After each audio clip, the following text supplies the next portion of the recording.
Hello, welcome to Five Guys Movies and Fries, a podcast where four guys get together and talk about movies. I'm joined here today by Knacker. Hello. Joe. Hey. Will. Hey. And I'm Jeff. I'm going to be your host today. Today we're talking about the 1997 Satoshi Kon film, Perfect Blue. To give a little background on this movie for me, I widely credit this with my love for anime. This is really what introduced me to Japanese animation and really what sold me on it in the first place. I've later become a huge Kon nut. I really like a lot of this guy's movies. But this is the one that's always stuck with me the most. I'm really excited to talk about it today. I guess I would love to hit some initial thoughts first before we get to some questions. Why don't we go ahead and start with Knacker? All right. This movie was probably 10 times better than the first time I saw it years ago when you first pitched it to me. And that's mostly because I think the first time I watched it in Japanese audio and subtitles. But what the English dub for this movie is fantastic. Yeah. I was able to follow along with it so much better and just really get into the visual draw and just really attach myself to the movie a lot more. So I really like the cuts this make between scenes. Like in the first scene where Mima she has the one line in the drama. She has a single line that she's continuing to repeat, and that scene really sets up how easily she's exposed to her anxiety of transitioning from being a pop idol into becoming an actress. And it puts up all these shots of the surrounding set, the film set, and just seeing how she's trying to deal with all these like. It's wild how she has so much difficulty doing it in a different scene when she has so many eyes on her and a big audience as a pop idol. But yeah. One thing I really like about his editing style in this movie is what it adds to Mima's headspace. You really feel like she does in the way that she's just jumping through time, just kind of in a fog. And I really like how that adds to this movie specifically. I mean, this is kind of something that Kon does in every movie he makes, but I think it really plays into this one in a way that it doesn't in any of the others, maybe Paprika. Well, it almost has like a horror movie feel to it. It's I don't know, it really adds to the atmosphere. It is, as far as I can tell, reading through the production, that it is very much a animated horror. Yeah, like psychological. Yeah. And also just real, but definitely psychological too. But I don't. I think the only other film I may see even close to being relative to this, as far as like an actress being going through a psychosis, not even involved with just one certain production, is David Lynch's Inland Empire or Black Swan. Okay, yeah, which is like step for step this movie. Right. Yep. But yeah, overall, I was thrilled to see this movie again. Watching through it the second time, I was, like I said, 10 times more affected and genuinely had moments of fear. Just actual true chills watching some of the scenes in this movie. Definitely enjoyed, 100%. Yeah, pitch it off to whoever you want. We'll pitch it to Will. For sure, yeah. I thought I had watched this movie a long time ago, but I guess I haven't. I don't remember this movie at all. Yeah, I mean, obviously it's fantastic. Most Satoshi Kon movies are just amazing movies. This one, I'd say probably not necessarily my favorite, just because of some of the themes. You know, like a lot of triggers going on in this movie. And so not the biggest fan necessarily of that, but the movie itself, you know, is fantastic. Like the cutting, especially, there was quite a few parts where I straight up had like chills, kind of like Knacker was talking about. And yeah, I don't know, it was beautifully animated, and the score was really well done. Obviously, it's like an older anime, so it kind of has that like older anime feel too, which I always can appreciate. love that feeling. It just brings that nostalgic feeling back for me, and then I'm just in it. But yeah, I don't know.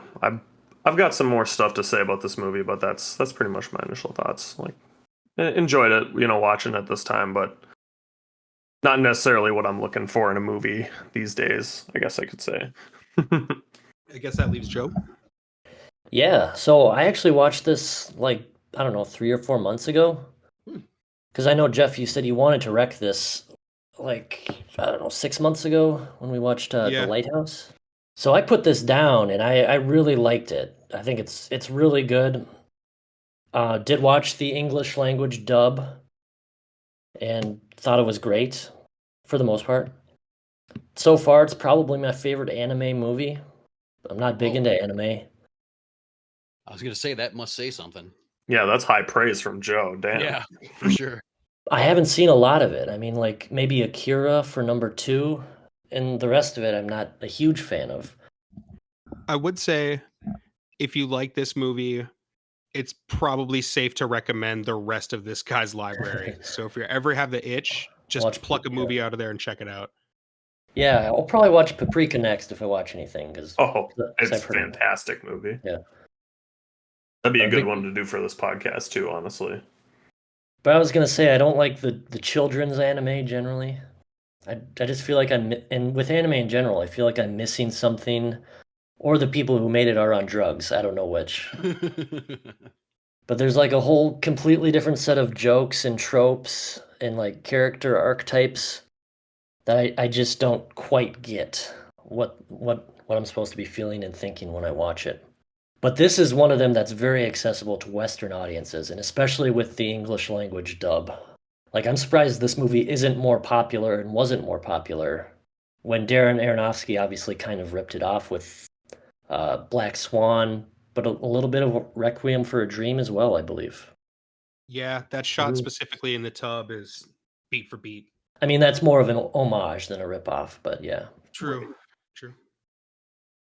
I really like how she's a beautiful pop star and then an actress, and then her life is just violence and mental illness. Like, this is post Madonna, but pre Britney Spears, and obviously Britney was exposed to a lot of terrible things, so it's kind of prophetic in a way. Yo, when did that? Will you Google this for me? When did that Bjork incident happen? With Lars von Trier? No, Bjork had this super fan who filmed a bunch of videos of himself. Like, I think he tried to send her like a bomb at some point, committed suicide. But yeah, in a lot of ways, this movie is really prescient. That's actually going to be one of my questions coming up here. But I'll let you finish initial thoughts first. All I have to say else is that this movie, it's very sexy, very stylish, animation-wise, obviously. The violence is crazy good. The blood looks really good. Screwdriver stabbings are always more visceral than a knife stabbing. Yeah. I don't know which one would hurt worse, but you feel it more when someone stabs with a screwdriver, especially It feels into the like it eye. has an impact. I'd say Yeah. the impact level starts at knife, goes to ice pick, and then screwdriver. Yeah. From worst to better? or what? Worst being the knife when it comes to levels of impact. Knife, ice pick, screwdriver. Hammer. Yeah. A lot of tools in this movie. I feel like the knife going in is cleaner, but the screwdriver is so blunt, it's going to leave like a crater in your... Now rate them in the order that you would want to be hurt by. Do it for me, Nick. I prefer a flathead. Flathead, please. Ooh. Kinky. No, like one of those tiny eyeglass. Phillips. Eyeglass fixing. Yeah. This movie, it's part of that the whole online aesthetic culture. Yeah. You know what I mean? It's like a vibe core, chill wave, VHS. I don't know if that's good or bad. I'm just pointing it out. One of my favorite future funk albums is just called Cham, and it's a bunch of slow remixes of the songs from this movie. Oh, that's crazy. I'll drop it in chat later. The most interesting thing I read is that no one knows who wrote the original song, and it hasn't officially been released. They don't put it on the soundtrack. Wild. the pop song that she's singing. Yeah. I didn't know that. Do you have initial thoughts, Jeff? We've covered a lot of it, really. I don't know. This movie's always had like a special place for me. I kind of come back to it every once in a while. It's just such a singular movie when I was coming up. You know what I mean? It just had that much of an impact. Um, no, the editing is really what I soaked in on this watch through. Is just how well he paces and cuts this movie. The way he builds tension is chef's kiss. I really like that scene where the radio is on the elevator and the way he builds that scene up. Yes. That scene's so good, dude. Yeah, you can like hear it getting a little bit louder while it's on the elevator, and then when the doors open, it's just blasting loud, and then it's just cut to him eyeless. It's just oh, so well put together. Yeah, there's like a couple iconic scenes in this movie like that for sure. Yeah, or like even when the guy's getting the pizza delivered and catches the ice pick in his eye. Yep. It's like we get pause and silence for just a second before the violence just explodes all over the house. So, one of the questions I wanted to ask, or one of the things I wanted to mention, is how relevant this movie still is today, if not more relevant than it was when it was released. And I wanted to see how you guys felt about that, or if you agreed on that.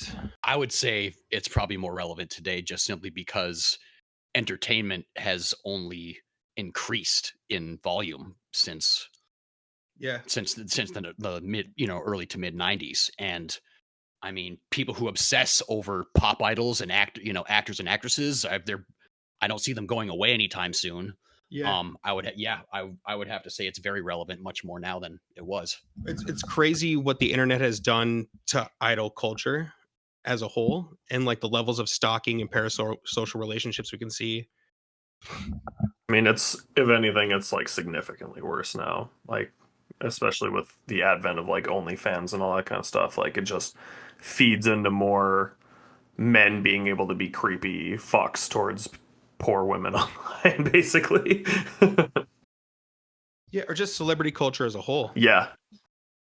I was gonna say the opposite. I was gonna say it used to be worse, but I didn't know about that. You don't think Yeah. so? I mean, I could understand maybe depending on what part you're looking at. I could see how maybe it's has less maybe the whole stalker exposure maybe less, or Well, maybe because celebrities have much more better security than they do.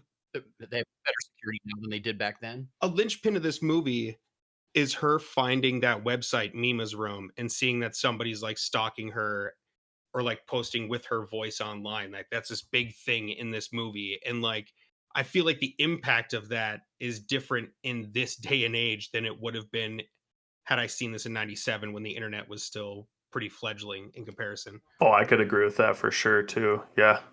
Yeah, that's good insight, dude. Joe, did you have a different reason as to why it may be less relevant now? Just thinking that maybe not that it's less relevant, but it's more particular about the way stalkers were in the 90s. I mean, it was very prescient about the whole internet thing, but it just seemed like misogyny was worse in the tabloids back then. I mean, nowadays we have the Me Too movement and all that. But I do see your guys' point that it is worse and that the internet has fueled it. And that's why it is Yeah. worse. I think so. You're not wrong that, the general public is much more aware of these incidents. Yeah, that was my Right on, thinking. yeah. Yeah, you Yeah. watch this movie, but we're living in a time right now where there's like websites specifically dedicated to celebrity feet. You know what I mean? So it definitely feels a little bit different. A neat little tidbit about this movie. It was originally going to be a live action miniseries before the company that was making it, I think it was either a flood or a fire, took out what they had made. So they were looking to make it animated to save money and time, and they reached out to Otomo, the guy who did Akira, and he recommended Kon for the project. and Kon stepped on, pivoted it to a movie, got the rights to kind of make the movie how he wanted based off the source material. And that's how we arrived at this movie. I was wondering what you guys would think had you seen this live action. Like, do you think this movie could have been made live action? Do you think it would have been the same? Because to me, I don't think so. I think it needed to be animated to come off the way that it did. Yeah, I would say so, especially in scenes like where Mima's being pursued by her real self. Yeah. I think scenes like that would be a lot more difficult to portray with a live action Yeah. production. the way that they're able Absolutely. to make her kind of float like freakishly fast and stuff, Yeah. it adds to that like kind of scariness and stuff that you just can't really pull off, especially back then with like the special effects they had. Well, although I don't know, like there were some pretty fucking good special effects back then. So To me, the unsettling part of this movie is just the loss of time. The way that she just loses days, hours.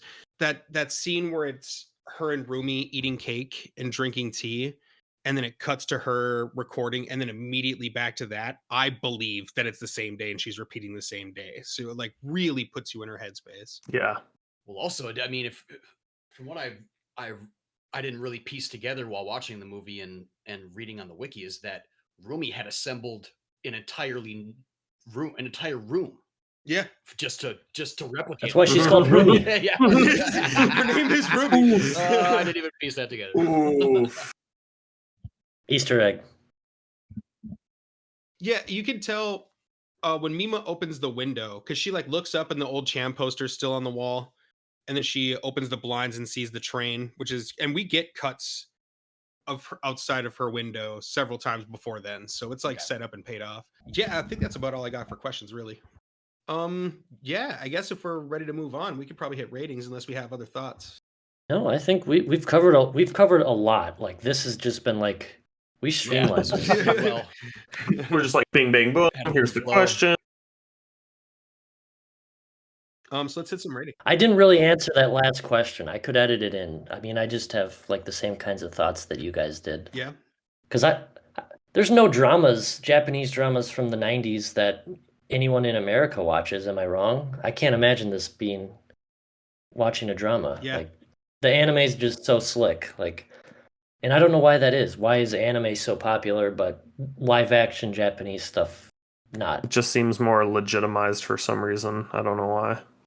It's so to weird. touch on that, there is quite a lot of adult anime movies and shows like this, like that hit in that way. But I think this guy's a really good introduction into that because it just grabs your attention in a way that other things might not.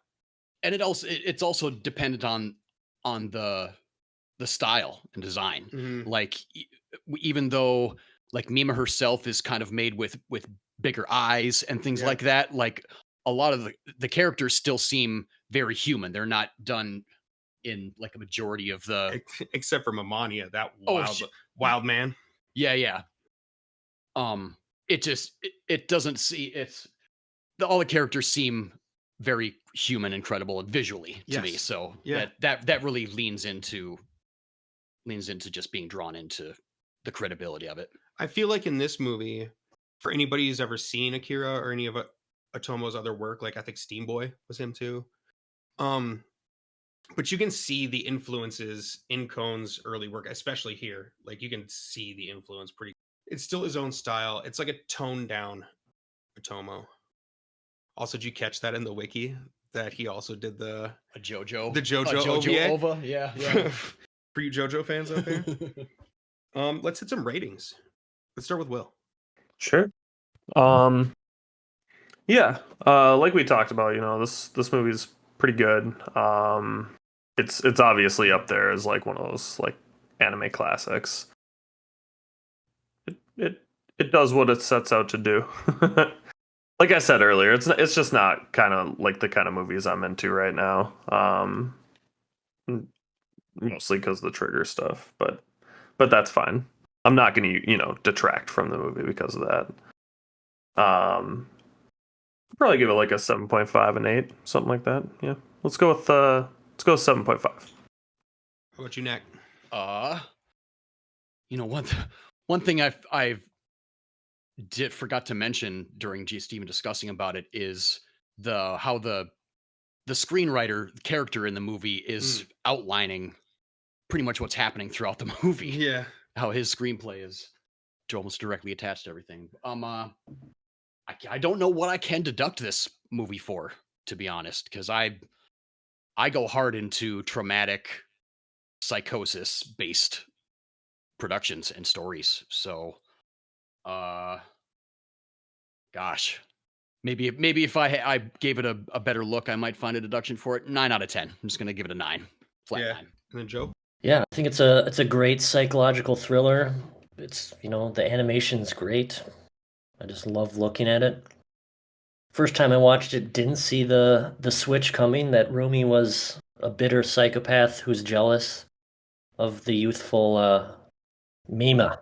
They played it perfectly. I loved the other switches that they had when she was actually acting and you thought maybe it was real life. Just solid. So I give it 9 out of 10. The only real deduction is like sometimes it seems the delivery of the lines are kind of cheesy, mainly from Mima's character, but otherwise it's really good. What about you, Jeff? Yeah, it's a 10 out of 10 for me, dog. To touch on that Rumi Mima shit, because you mentioned it. I actually, because I've seen this movie a couple times, and when I watched it this time, I was looking for ways that he might have set up that Rumi payoff, and I didn't see much. The only thing that really kind of ties her to it for me is the fact that Rumi kind of looks like Mima in the way that she's drawn, especially in the nose. She looks like an older Mima to me. Oh, was she supposed to be a former pop idol? Yeah. Okay. That's possibly, that's her motivation.